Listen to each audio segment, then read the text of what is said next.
चिकित्सा यानी मरीजों का इलाज सेवा भाव की दृष्टि से किया जाता है। जब देश में लोकतंत्र स्थापित हुआ तो तय हुआ कि शिक्षा, चिकित्सा इस तरह के कार्यों को सेवा भाव की दृष्टि से किया जाएगा, इसका व्यापारीकरण नहीं होगा।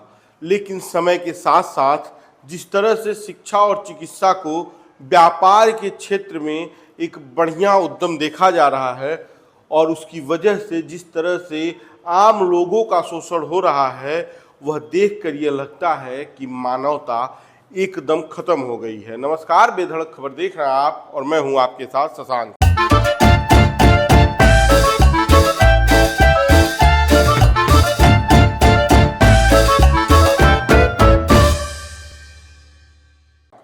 उत्तर प्रदेश में जब से योगी आदित्यनाथ की सरकार आई है तब से एक फोकस ये कि किस तरह से चिकित्सा और शिक्षा को सुधारा जाए, बेहतर बनाया जाए और लोगों की पहुंच तक बनाया जाए। सरकारी चिकित्सालयों को सरकार खूब दिल खोल के पैसा दे रही है और लोगों के इलाज के लिए तमाम योजनाएं, चाहे वो जन औषधि हो, मरीजों का निःशुल्क जांच हो, निःशुल्क चिकित्सा व्यवस्था हो, ऐसी तमाम योजनाएं सरकार लागू कर रही है। बावजूद उसके पूरे प्रदेश में हर कदम पर भ्रष्टाचार फैला हुआ है। ताजा मामला उत्तर प्रदेश के गोरखपुर जनपद का है, जिसे सीएम सिटी भी कहा जाता है। सीएम सिटी के भ्रष्टाचार का आलम यह है कि उत्तर प्रदेश के उप मुख्यमंत्री को अपने सोशल मीडिया हैंडल फेसबुक पर यह लिखकर बताना पड़ा कि उत्तर प्रदेश में तमाम जगहों पर जो भ्रष्टाचार हो रहे हैं, चिकित्सालयों में सरकार के द्वारा दिए जाने वाले धन का दुरुपयोग हो रहा है, उसमें मुख्यमंत्री का शहर गोरखपुर भी शामिल है। हम आपको अक्षरशः सुनाते हैं कि उप मुख्यमंत्री ब्रिजेश पाठक ने अपने फेसबुक पोस्ट में क्या लिखा है कि जिला चिकित्सालय गोरखपुर में तैनात रेडियोलॉजिस्ट कार्यवाहक प्रमुख अधीक्षक के विरुद्ध लगातार भ्रष्टाचार किए जाने, गलत तरीके से मेडिको लीगल करने एवं अन्य कतिपय गंभीर शिकायतें प्राप्त होने पर मेरे द्वारा विभागीय अनुशासनिक कार्यवाही सुनिश्चित करने के निर्देश प्रमुख सचिव चिकित्सा, स्वास्थ्य एवं परिवार कल्याण को दिए गए हैं। तमाम शिकायतें लंबे समय से हो रही थीं।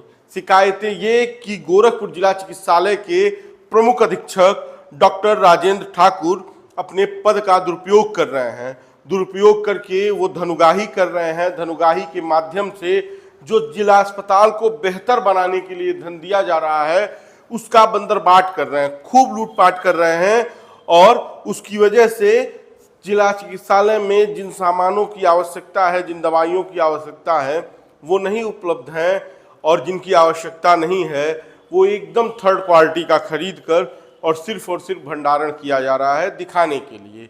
जिला अस्पताल में तैनात डॉक्टर राजेंद्र ठाकुर रेडियोलॉजिस्ट हैं।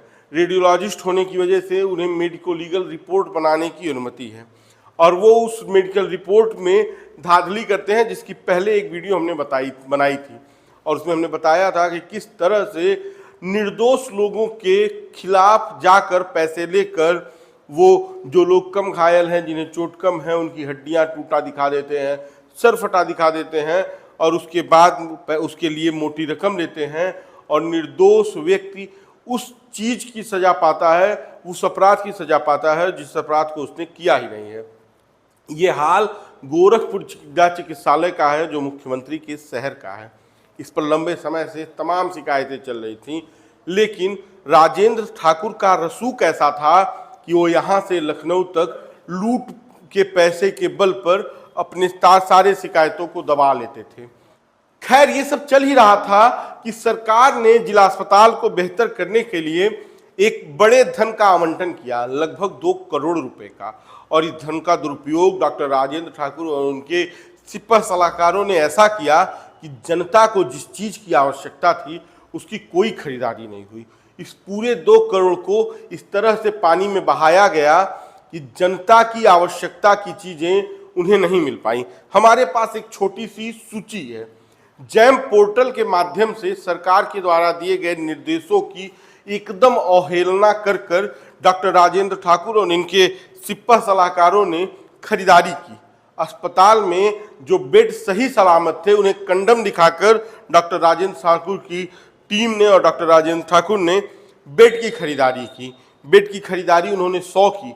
41,000 रुपए का एक बेड खरीदा। ये जैम पोर्टल से मिले डेटा के आधार पर हम आपको बता रहे हैं। बेड के बगल में दवाइयां और अपने सामानों को सुरक्षित रखने के लिए मरीजों को एक लॉकर दिया जाता है, उसकी भी 200 की संख्या में खरीदारी हुई और 14,120 रुपए का एक लॉकर जैम पोर्टल के माध्यम से खरीदा गया। जो मरीज के साथ उनके परिजन जाते हैं, जो अटेंडेंट होते हैं, उन्हें बैठने और लेटने के लिए साइड में एक बेड दिया जाता है। उस बेड की भी खरीदारी 200 की संख्या में हुई और एक साइड बेड की, अटेंडेंट बेड की जो खरीदारी की गई वो 14,155 रुपए में की गई।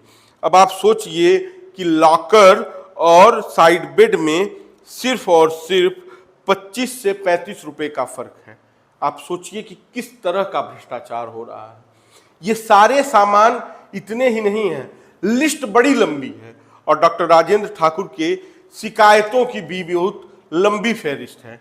अखबारों में आए दिन गोरखपुर जिला चिकित्सालय छाया रहता है। कभी मरीजों को ले जाने के लिए स्ट्रक्चर नहीं मिलता, तो कभी मरीजों को सही से दवा नहीं उपलब्ध हो पाती। आए दिन मरीजों को वहां से दलालों के माध्यम से प्राइवेट अस्पतालों में भी भेजने की एक लंबी कहानी है। कभी एक्सरे प्लेट नहीं उपलब्ध है, तो कभी सीटी स्कैन मशीन खराब है, जांच के लिए रेजेंट नहीं है, तो कभी मरीजों के लिए दवाइयां नहीं। ये लंबी कहानी है गोरखपुर जिला चिकित्सालय के अव्यवस्थाओं की। लेकिन प्रशासनिक अमले के कान में खबर पहुंचने के बावजूद और कागजी शिकायतों के बावजूद अभी तक कोई ठोस कार्यवाही नहीं हुई। उप मुख्यमंत्री और स्वास्थ्य मंत्री ब्रजेश पाठक के सोशल मीडिया पोस्ट के बाद कार्रवाई की थोड़ी उम्मीद जगी है, लेकिन देखना यह है कि ये कार्रवाई की उम्मीद क्या कार्रवाई में परिवर्तित हो पा रही है। क्या ये जांच पिछली जांचों की तरह दब जाएगी या इस तरह के भ्रष्टाचार पर कार्रवाई होगी, ये देखने वाली बात है। बाकी का आपका क्या राय है इस वीडियो पर, हमें कमेंट बॉक्स में बताइए। वीडियो को शेयर कीजिए। आप बेधड़क खबर देख रहे थे। धन्यवाद।